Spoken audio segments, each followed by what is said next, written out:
So pretty much in this video I'm going to be showing you guys how I actually scalp and how I go about scalping. So pretty much after you do your main technicals, your support resistance, supply demand, everything over here. So I just took this trade about 15 minutes ago. I just closed my orders, and I'm going to be adding a lot more videos to the website like I've been telling everybody. So like I said, pretty much starting off here on USD/JPY on the hour time frame, this big ass wick was on news, but noticing that this is a 4-hour area of resistance here in green, noticing that rejection of this area went down all the way to the hour time frame. Once this candle had closed and formed, obviously, and this candle came down and engulfed the previous bullish candle, along with EMA's cross red over blue, indicating that there's more seller volume, and with this big ass bearish engulfing candlestick telling me that sellers are in control of the market right now. On top of that, it closed with very little seller's exhaustion towards the bottom. I went down to the M15 time frame. So as you can see over here, we're at an overall uptrend. But like I said, this big ass candle is news, keeping that in mind.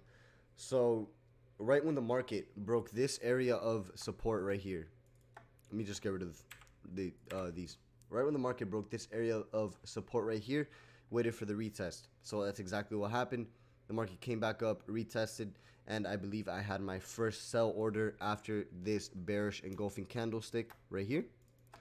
And keeping in mind that EMAs on M15 are also crossed red over blue, meaning that there's more seller volume inside of the market. And we had that big ass bearish engulfing candlestick.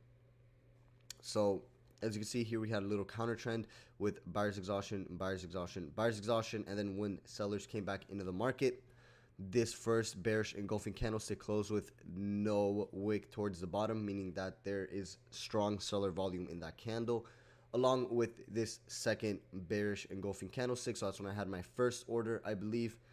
And then I believe I took another order somewhere down here when this candlestick had closed with no seller's exhaustion towards the bottom as well. And I wrote it out, and I believe I ended up closing this order here, somewhere around here when the market started pulling back, just because it, previously I had wrote this down here, profited off of that. I ended up catching about 30 pips flat. So, cutting the greed is something that's extremely important. So that's pretty much simply how I took this scalp. I believe I caught 20 pips on one order and 15 pips on the other order. Yeah, so 22 pips on this order, and then yeah, around 15 pips on that order. So it's pretty much simply how I ended up taking that scalp and ended up profiting. I believe it was around $500. So as you can see, little things like that, you don't need extremely big moves off the market to benefit. Now, of course, I did use a 2-lot and a standard lot here to profit $500, but with time and patience, you will be able to throw those big lots. So hopefully this video helped you. Obviously, I'm going to be posting a lot more videos all the time. When I have time to record a video, I'll actually come on, record it, and post it for you guys. So hopefully this video did help, and yeah, keep studying and keep grinding.